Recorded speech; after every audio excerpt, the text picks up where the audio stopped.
Buen día, chicos. Hoy vamos a continuar con la clase del preuniversitario de Derecho y vamos a ver cuál es la situación del derecho y de la ciencia jurídica así en la sociedad contemporánea, es decir, en la sociedad actual.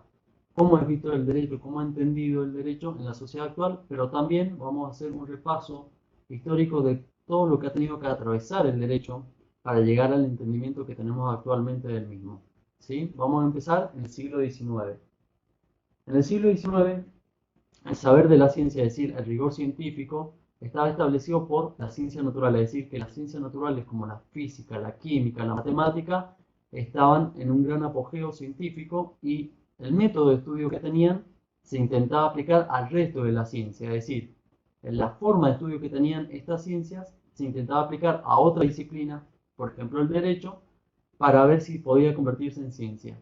Si no se adecuaba a su rigor científico, es decir, si no se adecuaba a su modo de comprensión, se entendía que no era una ciencia. Por lo tanto, durante gran parte del siglo XIX, eso sucedió con el derecho. El derecho no era considerado una ciencia, derivado de que no se podía ajustar a los parámetros establecidos por este tipo de ciencias. Esto fue ejemplificado por von Kirchmann en una conferencia sobre derecho internacional en 1837, que lo que estableció, lo que dijo fue que hay una imposibilidad del derecho, es decir, hay una posibilidad de hacer ciencia del derecho, derivado de varios factores, pero el más importante es de que no tiene un objeto, es decir, no podemos determinar cuál es el objeto del derecho. Si no tiene un objeto, no podemos determinar qué se está estudiando y por lo tanto no hay ciencia jurídica. Eso es lo que intentó explicar von Kirchmann. Esto también lo hemos visto anteriormente cuando vimos con Nino la idea de que no podemos aislarlo conceptualmente al derecho derivado de la gran amplitud que tiene. Es decir, que el derecho se encuentra en tantos lugares, tiene una omnipresencia dentro de la sociedad que no podemos aislarlo conceptualmente. Y al no poder aislarlo conceptualmente, tampoco podemos determinar cuál es su objeto de estudio. Por lo tanto, von Kirchmann, un adelantado en 1847, ya lo había determinado de esa manera. ¿Por qué él dice que hay una imposibilidad de hacer ciencia del derecho? Derivado de varios factores. El principal, por lo cambiante de su objeto. ¿Qué quiere decir esto? Que el objeto de estudio del derecho va cambiando constantemente por la sociedad en la que se encuentra, por los tiempos, es decir, que el objeto del derecho siempre va a estar actualizándose y modificándose conforme se va modificando la sociedad. Por eso es que la materia del sujeto, del objeto de estudio del derecho, estaba constituida por las relaciones sociales. Las relaciones sociales o el entramado social, que son las relaciones que se van conformando entre las personas, entre los sujetos o los individuos de una sociedad, siempre va cambiando.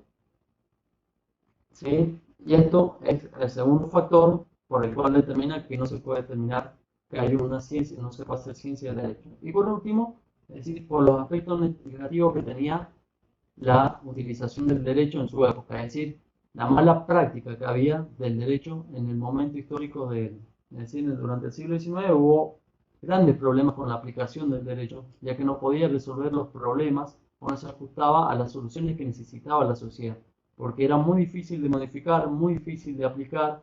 Por lo tanto, él entendía que la jurisprudencia, es decir, la forma de aplicar el derecho y de otorgar soluciones legales en determinado proceso o litigios, no era la correcta o no se ajustaba a lo que necesitaba la sociedad. Por lo tanto, los juristas de esta época empezaron a ver y a requerir que necesitaban determinar cuál es el objeto de la sociedad, cuál es el objeto del derecho, ¿sí? Necesitaban establecerlo y por lo tanto empezaron a realizarse diversos estudios científicos para poder determinar el objeto del derecho y así poder llegar al derecho como ciencia. Es lo principal que querían llegar. Estos descubrimientos, esta investigación científica llegó a una idea determinada de que el objeto debía ser entendido como la ciencia de las normas, ¿sí? Un concepto que vamos a ver que es errado, pero que en ese momento tuvo una gran idea o un gran desarrollo, derivado que no teníamos otro, no se tenía otro entendimiento de lo que era el derecho, ¿sí? Por lo tanto, se llegó a esta idea o a esta concepción del derecho como ciencia de las normas, es decir, que la única forma de ver al derecho era a través de las normas jurídicas, nosotros lo entendemos como leyes, ¿sí? Es decir, teníamos la idea de que derecho es igual a la ley. Por lo tanto, se crearon distintos modelos jurídicos. Los modelos jurídicos son distintas formas, o lo que intentan explicar los modelos jurídicos es cuál es el objeto de estudio del derecho. Todos intentan lo mismo, solamente que hay varios modelos jurídicos, varias teorías que intentan explicar cuál es su objeto de estudio, es decir, a dónde llega el derecho y qué está determinado, por qué está conformado el derecho. El primer modelo jurídico que vamos a ver es el modelo jurídico unidimensional, es decir, que tiene una sola dimensión. Esta sola dimensión está conformada por las normas jurídicas, por las leyes, como dijimos anteriormente, que fue el primer modelo a desarrollarse, que fue desarrollado durante el siglo XIX y que entendía que el derecho solamente estaba conformado por normas jurídicas o leyes, ¿sí?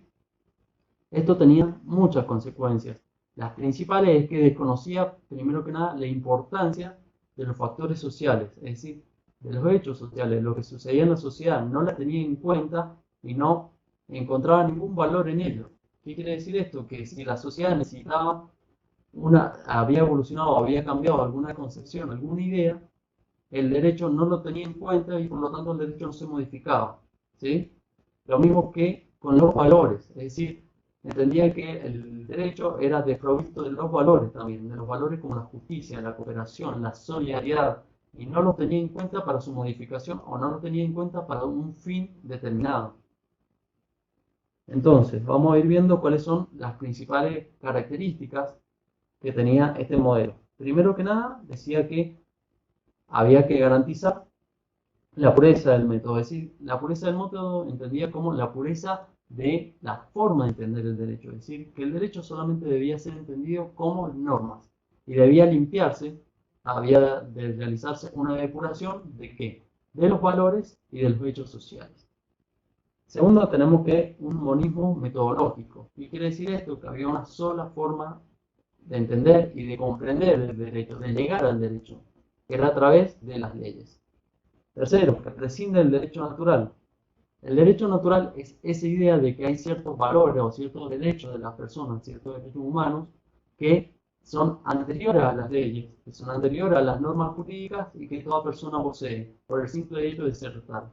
Y por lo tanto, esta idea, este modelo jurídico unidimensional, lo desconocía totalmente. Decía que no existían normas o no existían derechos que teníamos las personas anteriores a las leyes. Es decir, si no hay una ley que reconozca un derecho, no existe ese derecho y las personas no pueden gozarlo.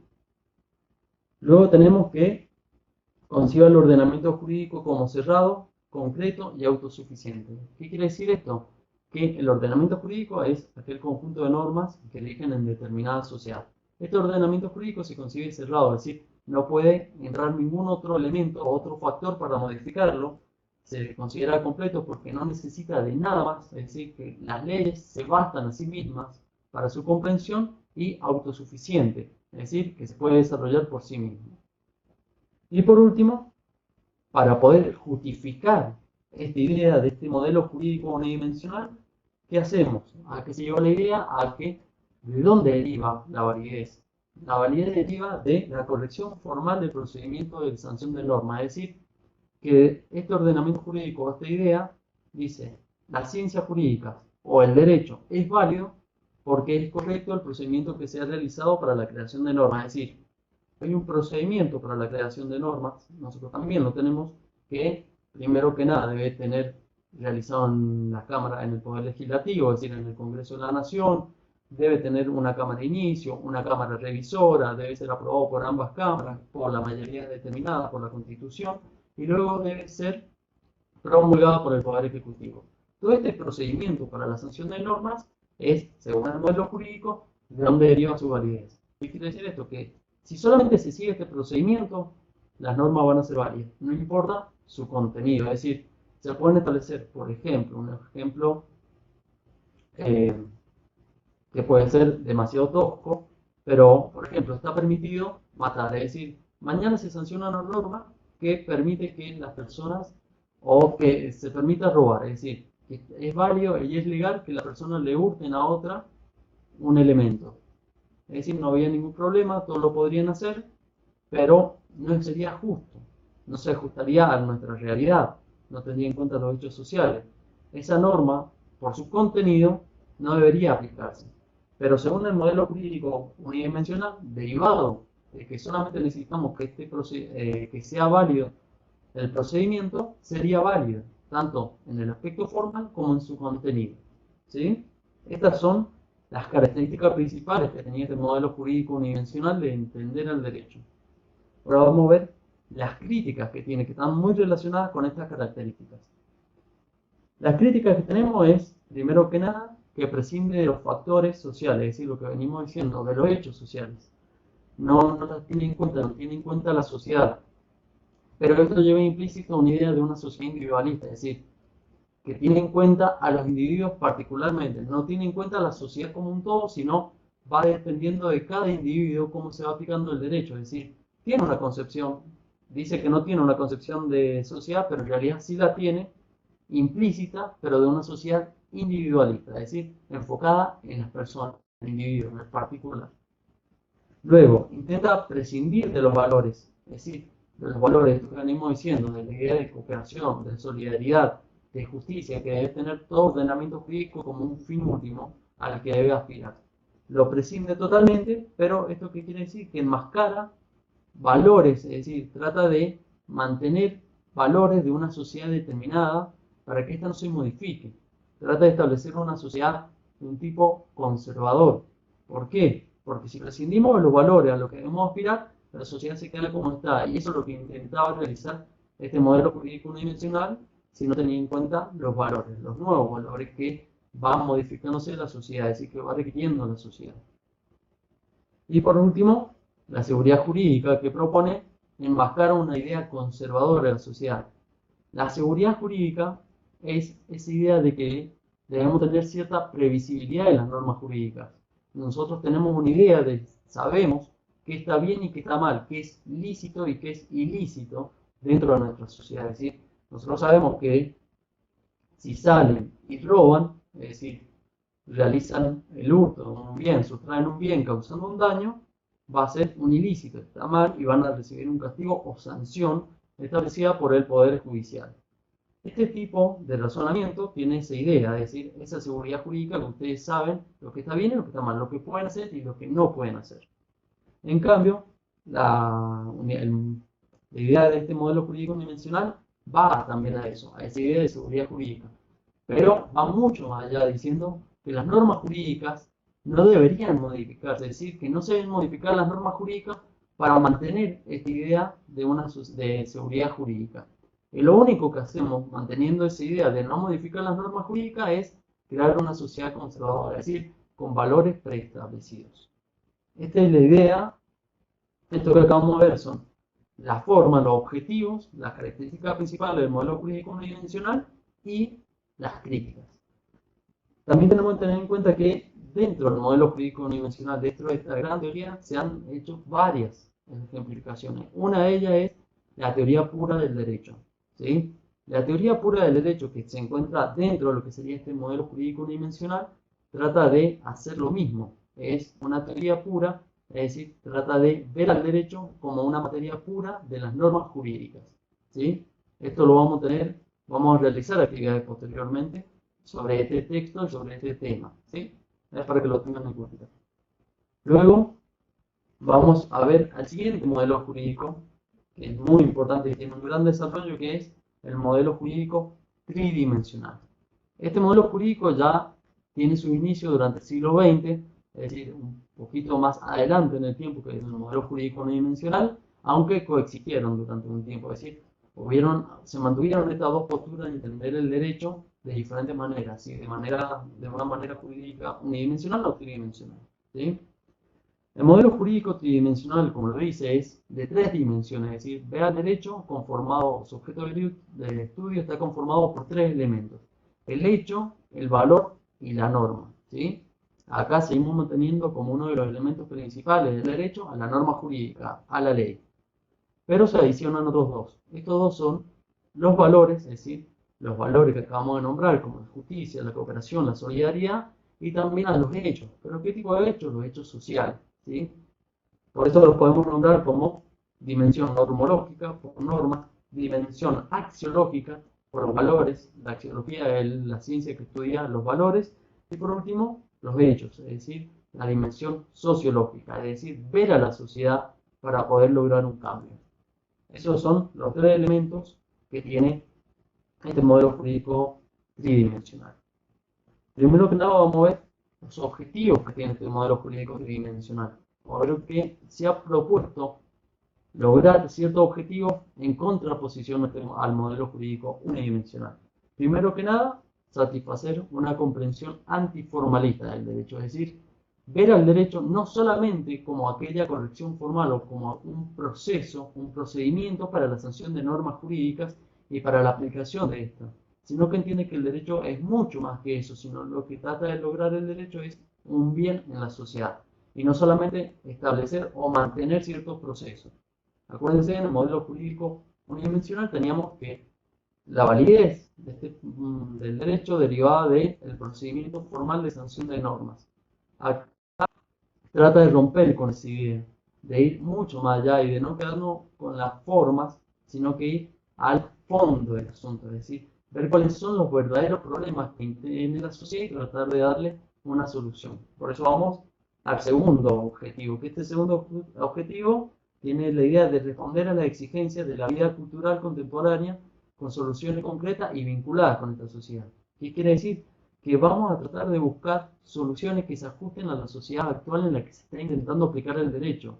No aplicar el derecho como está establecido, sino que dar nuevas interpretaciones del derecho y de las normas jurídicas conforme a las soluciones que se vayan requiriendo por parte de la sociedad. Es decir, la sociedad necesita determinadas soluciones y el derecho se las va a ir otorgando, aunque el derecho tenga que modificarse o se vaya modificando las pautas de interpretación. ¿Qué es la interpretación? La forma de entender el derecho, es decir, cómo se debe entender el derecho.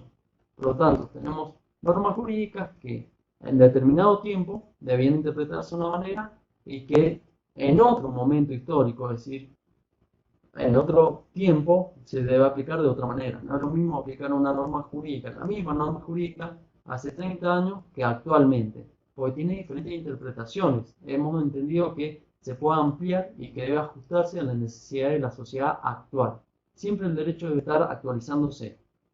Y por último, el último objetivo es satisfacer o afirmar una teoría del conocimiento jurídico que reconozca la importancia de las ciencias humanas. Es decir, acá lo que trata de lograr es que dentro del derecho haya o esté conformada por otras ciencias humanas. ¿Cuáles son otras ciencias humanas? Por ejemplo, la sociología, la psicología, que son ciencias que coadyuvan al derecho, es decir, que lo ayudan a conformarse para poder dar las mejores soluciones posibles. Porque el derecho no debe actuar de manera solitaria, no. El derecho debe entenderse como una herramienta que va a utilizar al resto de las ciencias para lograr las mejores soluciones, ¿sí? Debemos aplicar otras ciencias jurídicas, otras disciplinas, para poder dar unas mejores soluciones o soluciones mucho más ajustadas a lo que necesita la sociedad. Luego tenemos cómo lo vamos a lograr a esto, es decir, cómo logra esta teoría, este modelo jurídico tridimensional, aplicar o lograr esos objetivos que se ha propuesto. Primero que nada, entender al derecho como experiencia, es decir, como una experiencia humana en sus tres dimensiones, en una dimensión normológica, en una dimensión sociológica y en una dimensión axiológica. ¿Por qué como experiencia? Que es esa forma que nosotros podemos entender de lograr determinados objetivos, porque la experiencia viene dada cómo ha sido aplicado el derecho a lo largo del tiempo, las soluciones que se han dado y poder tener esta concepción histórica del derecho, es decir, cómo se han aplicado determinadas soluciones jurídicas, cuáles son los resultados que ha tenido la aplicación de estas soluciones jurídicas y a partir de ahí entender si necesitamos una modificación o no, ¿sí? Luego, armonizar las normas jurídicas con la exigencia de la vida social y la ética, es decir, ajustar las normas jurídicas, el procedimiento de creación de normas jurídicas y de las leyes a los factores o a la sociedad en la que intenta aplicarse. Es decir, ahora es crear las normas jurídicas, crear nuevas normas jurídicas que se vayan actualizando constantemente y no solamente modificar las pautas de interpretación, sino modificar las normas en sí para que se ajusten a lo que necesita la sociedad. Y por último, un planteo metodológico interdisciplinario, es decir, una forma de entender el derecho a partir de varias disciplinas. Acuérdense, las disciplinas son diferentes ciencias que ayudan a las personas. La antropología, la sociología, la psicología, son otras disciplinas, otras ciencias que van a ayudar al derecho a tener un mejor entendimiento y una mejor aplicación. También podemos sumar como disciplinas la economía, la política. Todo eso son ciencias o disciplinas que deben ser aplicadas de manera conjunta con el derecho para lograr las mejores soluciones posibles según el modelo jurídico tridimensional. Vamos a pasar al siguiente modelo jurídico. El siguiente modelo jurídico es el modelo jurídico multidimensional, ¿sí? Este modelo jurídico tiene varias dimensiones que no se agotan solamente con estas cuatro que vamos a ver. Es decir, trata de explicar estas cuatro, pero dentro de estas cuatro hay varias dimensiones que se van subdividiendo. Por eso hablamos de un modelo jurídico multidimensional. Esta teoría tuvo desarrollo luego de la segunda mitad del siglo XX. Es decir, a partir de la segunda mitad del siglo XX comenzó el desarrollo de este modelo jurídico multidimensional. Primero que nada vamos a ver este modelo jurídico mencionar las cuatro dimensiones principales, que es la dimensión antropológica, la dimensión social, la dimensión cultural y la dimensión ética del derecho. Todas estas están relacionadas o tienen un matiz jurídico. La dimensión, todas estas unidas tratan de explicar que el derecho abandona ese orgulloso aislamiento de una ciencia puramente normativa para dar lugar dentro de su mundo a diferentes disciplinas que tengan en cuenta o fin al hombre y a la sociedad. Es decir, acá es un camino que debemos recorrer. La persona o el hombre, es decir, la dimensión antropológica, del hombre donde convive dentro de una sociedad, este hombre que crea dentro de esa sociedad, crea cultura, y por último, que crea, o uno de los elementos de la cultura es el derecho, que sería la dimensión ética. Es decir, todo esto, hombre, sociedad, cultura y derecho, son la dimensión antropológica, la dimensión social, cultural y la dimensión ética del derecho, para el modelo jurídico multidimensional. Vamos a ver, primero que nada, la dimensión antropológica del mundo jurídico. La dimensión antropológica es, o la antropología en sí, es el estudio del hombre, de su preferencia, de todos los factores que ayudan al hombre a convivir, a coexistir dentro de determinada sociedad, y también al hombre por sí solo. Primero que nada, intenta romper con esa idea de que el hombre debe ser estudiado aisladamente, es decir, que se puede estudiar a una persona sin ver por qué está rodeado, ya que tenemos que entender que es una idea errónea, porque el hombre se conforma o se crea a sí mismo por la idea o por la persona o la sociedad en la cual se encuentra inmerso, es decir, el hombre está determinado por la sociedad, es decir, el hombre no tiene ideas o unas concepciones predeterminadas apenas nace, sino que se va determinando, se va configurando su vida, sus aspectos, sus objetivos, sus metas de vida, su plan de vida, conforme a la sociedad en la que se encuentra. Esta es la principal idea o esta es la nueva concepción que se tiene de la antropología, ya que, primero que nada, abarca tanto lo corporal como lo espiritual, lo individual como lo colectivo, lo actual como lo histórico y lo futuro. ¿Sí? Lo que intentamos entender es que el hombre en este estudio es un estudio completo. ¿Sí? No solamente vamos a enfocarnos en la persona, sino en lo que quiere esa persona, que sería lo espiritual, en lo individual, es decir, de vuelta, él mismo, sino en lo colectivo, es decir, por qué está rodeado, por cuál es su sociedad, no solamente en histórico, sino que también en lo actual y en lo futuro. Es decir, cómo fue predeterminado y cómo o cuál es al fin o el lugar donde se dirige. Esta nueva concepción ha logrado un giro antropológico. Este giro antropológico es una nueva forma de entender la antropología del derecho. Primero que nada, en el giro antropológico vamos a entender que la antropología es integradora, totalizadora y ética, que no niega las consecuencias jurídicas y sociales del derecho, es decir, que nosotros nos abstenemos del derecho y de la libertad, que nosotros nos abstenemos de la libertad, es decir, no podemos entender al hombre en un hombre cerrado, en un hombre donde no tiene modificaciones de su vida social, sino que debemos entender al hombre como una consecuencia de la libertad. ¿Sí? Para poder entender al hombre y poder lograr comprender qué es lo que quiere y cómo se ve el hombre dentro del derecho, debemos entender al hombre en libertad, el hombre que puede tomar sus propias decisiones y que se va a abstener a las consecuencias de estas propias decisiones. ¿Sí? No podemos determinar cuál es la conducta del hombre si el hombre no es libre primero. Y por último, vamos a llegar a esta idea de la antropología del derecho, que intenta tomar lo que vimos del giro antropológico y ver al derecho dentro de la antropología como aquel conjunto de afirmaciones que tienen por objeto la vida y la responsabilidad del hombre y de los hombres en el derecho y frente al derecho. Es decir, debemos entender al hombre cómo debe actuar o cómo se va a comportar en el derecho y frente al derecho, cuáles son las concepciones y las ideas, las decisiones que va a ir tomando, cómo se va a ir actualizando, cómo va a ir conformando su plan de vida teniendo en cuenta que hay ciertas normas jurídicas a las cuales debe ajustarse, es decir, que hay ciertos parámetros de conducta a los cuales debe ajustarse. Bien, siempre y cuando no se niegue su libertad, es decir, dentro de esos parámetros el hombre tiene plena libertad para decidir estos caminos. Puede tomar decisiones que sean lícitas, ilícitas, pero el hombre las va a tomar por sí mismo y va a abstenerse a las consecuencias. Y esto es lo que intenta entender o estudiar la antropología del derecho, sería una rama de la antropología, que estudia el hombre con el derecho. Es decir, cómo está predeterminada su conducta, cómo está preconfigurada ciertos aspectos de su conducta y cómo se adecua el hombre o no a ello. Bien, y todo esto impide que el hombre se convierta en una abstracción, es decir, en una idea idílica, en algo que no tiene una forma de entenderse. ¿Por qué? Que lo abstracto es aquello que se encuentra o que no se concretiza en una realidad determinada. Lo que necesitamos ver es al hombre en determinada realidad, en determinada sociedad y en determinado tiempo para entender cómo actúa, ¿sí? De nada sirve tratar de estudiar a un hombre idílico, un hombre que no esté integrado en una sociedad, porque no se podría estudiar, no sería un estudio completo del hombre.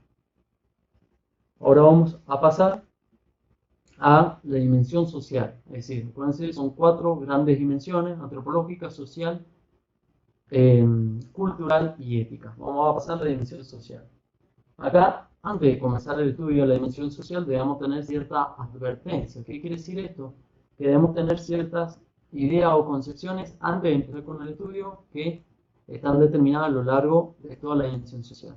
Primero que nada, que la sociedad no es una realidad y un concepto único, para decir que hay diferentes realidades dentro de la misma sociedad y diferentes de comprender o de tener la idea de sociedad. Es decir, que hay diferentes sociedades y que debemos entender que no todas las sociedades tienen las mismas concepciones. Es decir, todas las sociedades tienen formas distintas de entenderse o de actuar. Segundo, que la vida humana es impensable fuera de la sociedad. Es decir, el hombre no puede existir, convivir fuera de una sociedad. No puede existir el hombre que no se encuentre dentro de una sociedad. Tercero, que la sociedad no tiene formas predefinidas, es decir, la sociedad no está preestablecida, sino que va a ir cambiando constantemente según cómo se vaya conformando. Sabemos que no es lo mismo una sociedad de Occidente que una sociedad de Oriente, son diferentes formas de entenderla, diferentes costumbres, diferentes tradiciones, diferentes culturas. Y por eso es que no hay una sociedad única, sino que a medida que se va conformando la sociedad va a ir cambiando y se va a hacer diferente a la anterior, a una posterior o a otra contemporánea de otro momento o de otro lugar. Y que, derivado de esto de que no hay formas predefinidas, tenemos la última conclusión, que hay distintas formas de sociedad, es decir, que van a haber distintas formas o conclusiones a lo que se puede arribar en una sociedad. Ahora vamos a ver, bueno, dentro de esta dimensión social tenemos que ver cuáles son las características de esta sociedad. Es decir, esta dimensión social del modelo multidimensional tiene características, es decir, tiene una forma de ver, estudia una forma o un tipo particular de sociedad. Como vimos que hay diferentes formas, bueno, este modelo multidimensional se enfoca en un tipo de sociedad determinado, en un tipo de sociedad con ciertas características. La primera característica es que sea una sociedad democrática. ¿Por qué una sociedad democrática? Porque son las que tienen mayores relaciones con el derecho, porque son en las cuales, en la sociedad democrática, en las que se garantizan los mayores derechos para las personas y para las normas jurídicas. Es decir, que las normas jurídicas no van a tratar de restringir las libertades de las personas, a no ser hasta el límite dado por la sociedad. Va a tratar de que el hombre actúe con plena libertad y donde se van a garantizar sus derechos. Por eso se diferencia una sociedad totalitaria, en donde las personas tienen restringidos sus derechos y van a actuar, es decir, los poderes del Estado actúan irrestrictamente sobre la persona. Es decir, el Estado no tiene ningún límite para actuar sobre la persona, como si lo tiene en un Estado o en una forma, en una sociedad democrática. Luego tenemos que es una sociedad abierta. ¿Por qué una sociedad abierta? Porque está abierta o tiene una apertura a nuevos valores, a nuevas concepciones, a nuevas ideas, a un pluralismo.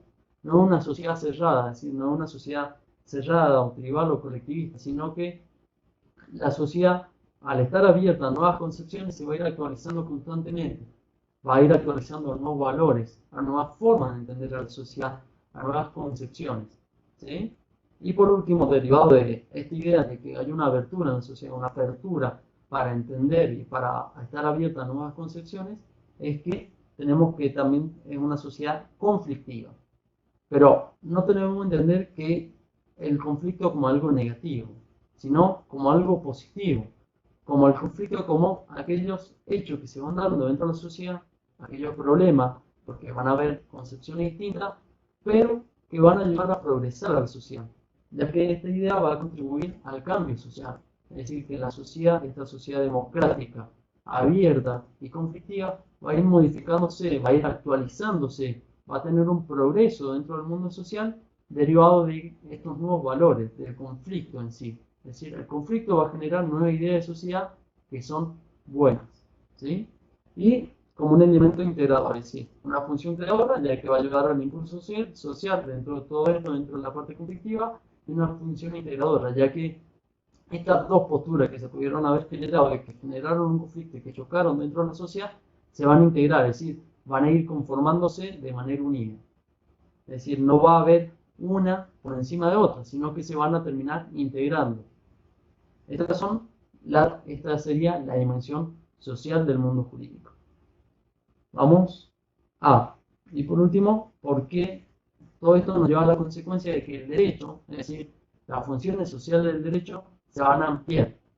¿Qué quiere decir esto? Que el derecho va a ir modificándose, va a tener mucha más apertura en este tipo de sociedad, y va a tener mucha más relevancia en diferentes aspectos. Primero que nada, la función primigenia que ha tenido el derecho es organizadora y sancionadora, es decir, el derecho organiza la forma de la sociedad y si no se adecúan las personas a esa organización, va a sancionar para que se adecúen. Esa es la función primigenia que tiene el derecho.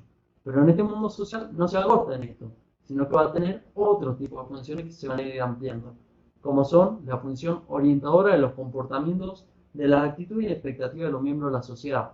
¿Qué quiere decir esto? Que el derecho va a establecer conductas, pero también va a tratar de orientar a las personas a que tomen las mejores decisiones dentro de la sociedad. Va a tratar de orientar cuáles son sus conductas y sus actitudes por medio de actos que no sean sancionadores, es decir, no por miedo al castigo, sino va a tratar de mostrarle el mejor camino a las personas que deben seguir, derivado de que esto les va a dar un gran beneficio para ellos. Luego tenemos que va a ser configuradora de las condiciones de vida. ¿Qué quiere decir? Que el derecho va a ser una herramienta para que las personas logren sus planes de vida. ¿Sí?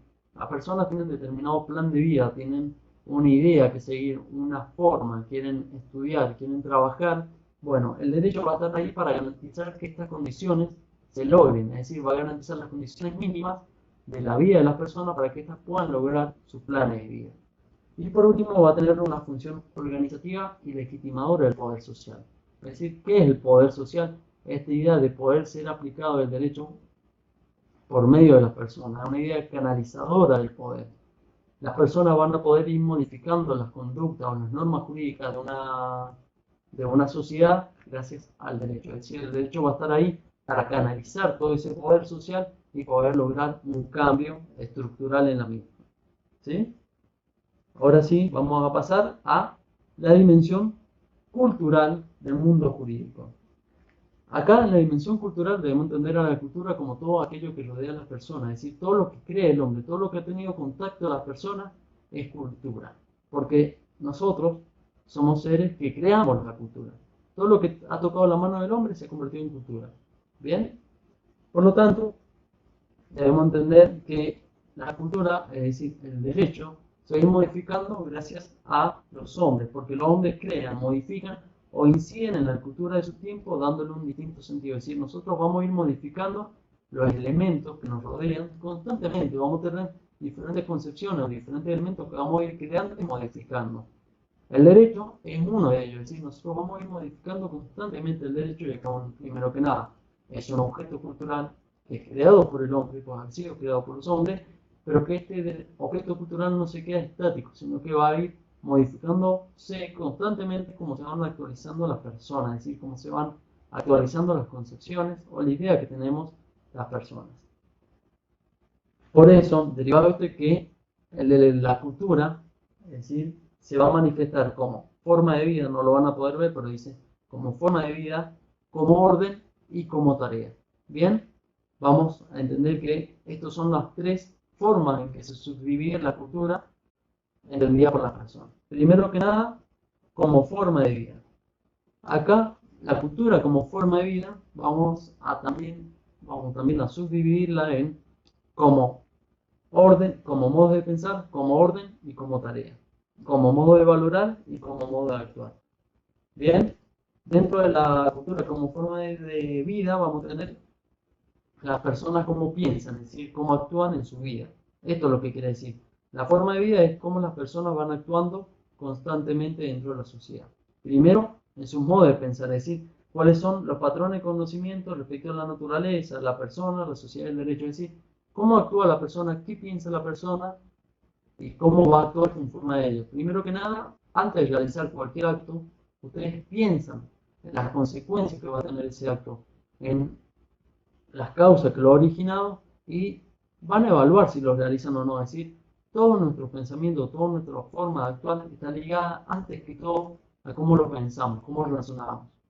Por eso, una vez que pensamos nuestra forma de actuar, pasamos al siguiente, al modo de valorar. Es decir, que son los fundamentos ideales de acción de los valores y cuáles son los juicios de aceptabilidad o rechazo que podemos llegar a tener. Es decir, una vez que pensamos en nuestra acción, si nosotros queremos actuar, queremos realizar una acción, primero lo pensamos, es decir, determinamos cuáles van a ser sus consecuencias. Luego lo valoramos, es decir, por eso vamos a modo valorar. Vamos a determinar si lo que estamos por realizar, lo que hemos pensado que queremos realizar, va a estar bien, va a estar mal, es un error. Entonces, y ahí vamos viendo, vamos adecuando. Si nosotros pensamos una acción, luego la valoramos y pensamos que la valoración está bien, pasamos al siguiente nivel, que es los modos de actuar. Es decir, determinados por las normas de orientación de acciones y por las fundamentaciones sociales y jurídicas. Acá es que vamos a actuar porque creemos que está bien ese actuar que vamos a realizar, pero siempre que nos ajustemos ciertas pautas orientadoras determinadas por la sociedad. Es decir, nos ajustemos a derecho. Por eso es, primero nosotros pensamos en la acción, vemos si esa acción, valoramos esa acción, es decir, si está bien o si está mal, si nosotros creemos que está bien o está mal, y por último la realizamos. Pero la vamos a tener que realizar ajustándonos a parámetros del derecho. Luego vamos a ver como orden. Acuérdense, acá en la cultura se manifiesta como forma de vida, como orden y como tarea. Como orden, acá la cultura establece un orden social, es decir, el derecho establece un orden social al cual las personas nos debemos ajustar. ¿Sí? Esto responde, todo este orden social va a responder a los fines del hombre y de la sociedad. Es decir, el derecho o la cultura establece cierto orden social, cómo debemos actuar dentro de esta sociedad. Esto no está predefinido por alguien, sino está predefinido por todos nosotros. Es decir, siempre el derecho va a establecer este orden social para poder adecuarnos a los fines que tenemos como nosotros como personas y a la sociedad en su conjunto. Y por esto, este orden se proyecta en un orden jurídico. Este orden social que teníamos se proyecta en el orden jurídico. La sociedad determina cierta forma de actuar y el orden jurídico o las normas jurídicas lo concretizan. Es decir, se crean normas jurídicas para poder arribar o poder llegar a este orden social y a las organizaciones procedimentales destinadas a obtener o mantener dicho orden. ¿Cuáles son las organizaciones procedimentales? En nuestro caso serían los diferentes poderes del Estado, el poder legislativo, el poder ejecutivo, el poder judicial, son las instituciones que están encargadas de plasmar este orden jurídico, de aplicarlo, de crearlo y de ir modificándolo conforme a las pautas o a las necesidades de la sociedad. Por eso es que primero que nada se establece un orden social que es cómo la sociedad se ordena a sí misma y esto se va a plasmar en un orden jurídico, que es cómo las normas jurídicas van a aplicar este orden social. ¿Bien? Y por último, vamos a ver a la cultura como tarea. ¿Qué quiere decir esto? La cultura como tarea, como algo que tiene desarrollo, es decir, como algo que necesita ser modificado constantemente. Es decir, el derecho no se queda como algo estático, sino que debemos entenderlo como un fenómeno humano y social dinámico. ¿Qué quiere decir dinámico? Que va siempre modificándose, que va cambiando constantemente, que no se queda quieto, que está actuando constantemente. Y por esto hay una idea de un mundo humano y de un mundo jurídico inacabado. ¿Qué quiere decir esto? Que es inacabado, que todavía no está terminado de realizar, que todavía falta. Y por último, que el hombre está obligado a construir. Todo esto nos lleva a la idea de que el derecho, primero, la sociedad, y el derecho son estructuras jurídicas inacabadas, es decir, que todavía faltan por construir, es decir, que debemos estar construyéndolo constantemente. ¿Quiénes son los encargados de construir y de modificar este mundo jurídico y este mundo social? Son las personas. Bien, es el hombre en sí. El hombre está encargado de ver al derecho y a la sociedad como algo inacabado, como algo que debemos estar actuando constantemente y debemos modificar. Por eso es una tarea que tiene el hombre de realizar. ¿Cuál es la tarea? Modificar el mundo social y el mundo jurídico porque están inacabados. Bien, estos serían las cuatro dimensiones del modelo jurídico multidimensional. Así que recuerden, hemos visto modelo jurídico unidimensional, modelo jurídico tridimensional y modelo jurídico multidimensional. Todas estas ideas de mundo jurídico, estos modelos jurídicos, tratan de plasmar la idea de cuál es el objeto de estudio del derecho. Es decir, para poder establecer el derecho como una ciencia jurídica, debemos establecer cuáles son sus objetos de estudio. Todo esto nos lleva a esa idea, es decir, son diferentes formas de tratar de explicar. Ninguna coexiste con la otra, es decir, el mundo jurídico se diferencia del mundo tridimensional y el mundo tridimensional se diferencia del mundo multidimensional porque los tres tienen tres formas distintas de entender al derecho. Bien, ninguna tiene un pleno desarrollo actualmente. La que se está intentando aplicar con un mayor desarrollo es el modelo jurídico multidimensional. Y por último, vamos a ver dentro del modelo jurídico multidimensional la dimensión ética del mundo jurídico. Esta dimensión ética trae una idea de las concepciones naturalistas, es decir, nuevas concepciones naturalistas. ¿Qué es el naturalismo? Es la idea que plasma el derecho natural. ¿Recuerdan lo que vimos? El derecho natural es aquella idea de que hay ciertos derechos que tienen las personas que son anteriores a las normas jurídicas y que deben ser respetados por su simple calidad de tal. Es decir, que hay derechos que tenemos las personas que deben ser respetados aun cuando no haya una norma jurídica o una ley que lo represente. Bien, esta idea, estas nuevas concepciones naturalistas se van a ir adecuando a una idea concreta, es decir, una idea actualizadora. ¿Por qué? Porque este naturalismo chocaba con el positivismo. El positivismo es la idea de que solamente es derecho lo que establecen las normas jurídicas, es decir, no hay otras normas, no hay otros derechos que no sean lo que establezcan las leyes. Entonces, hubo una gran discusión doctrinaria entre el naturalismo y el positivismo. En esta dimensión ética del mundo jurídico vamos a actualizar esta idea del mundo naturalista. ¿Cómo lo vamos a actualizar? Primero que nada, hay doctrina cerrada o terminada. No hay doctrina cerrada o terminada, sino que están abiertas a la crítica y la investigación. Es decir, que este naturalismo acepta la crítica e investiga cuáles son las razones de por qué hay una concepción positivista. Bien. También que afirma que hay principios orientadores y supremos en relación al derecho positivo, es decir, que el derecho positivo o esta idea de positivista tiene ciertos principios que son tomados por este naturalismo. Tercero, que hay consecuencias prácticas de la legislación y la jurisprudencia. La legislación son las leyes, el procedimiento es las leyes o las normas jurídicas y la jurisprudencia son las decisiones que son tomadas por los jueces. Es ese conjunto de decisiones que son tomadas por los jueces y que son obligatorias. Entonces entendemos que este naturalismo no niega, es decir, no se restringe la idea de que las leyes y la jurisprudencia pueden aportar nuevos elementos para ser modificados en la sociedad y que puedan ser válidos, es decir, que puedan ser correctos para la sociedad. Y por último, tiene en cuenta que esto sí lo mantiene con la primera idea del naturalismo, que el valor supremo de la persona humana anterior a la sociedad es un fundamento. Esta es la idea primigenia del derecho natural o del naturalismo, de que el valor supremo siempre ha sido la persona, la sociedad, y que esta persona ha sido anterior a la sociedad, es decir, anterior a la sociedad, al fundamento de la sociedad y al derecho. Es decir, primero existe la persona y por eso tiene ciertos derechos. Y no importa si esta persona o si el ordenamiento jurídico ha creado las normas jurídicas, ha creado leyes para protegerla, porque esta persona ya tiene ciertos derechos que deben ser respetados, anterior a la sociedad y anterior a las normas jurídicas. Y todo esto es para mantener abierto al derecho a la totalidad de la cultura y a prefigurarla como un orden jurídico futuro. Es decir, como entender que este jus naturalismo debe entender que el orden jurídico todavía no está establecido, es decir, que ha sido prefigurado pero que puede ir modificándose. Bien, y con esto, chicos, hemos terminado esta clase. Ahí nuevamente está mi email por si me quieren enviar consultas, pero lo vamos a ir resolviendo durante las clases. Nos vemos.